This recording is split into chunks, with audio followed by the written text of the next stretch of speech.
పల్నాడు జిల్లాలో ఉద్రిక్తత నెలకొంది.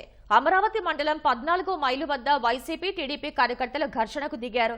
వరద ప్రభావిత ప్రాంతాల్లో వైసీపీ నేత నంబూరి శంకర్రావు పర్యటన వివాదానికి దారితీసింది. వరద బాధితులకు ఎలాంటి సాయం చేయకుండా ప్రభుత్వంపై విమర్శలు చేసేందుకే వస్తున్నారంటూ టీడీపీ కార్యకర్తలు ఆయన పర్యటనను వ్యతిరేకించారు. నంబూరి శంకర్రావు రాకముందే ఇరు పార్టీల కార్యకర్తలు ఎదురుపట్టడంతో ఘర్షణ జరిగింది.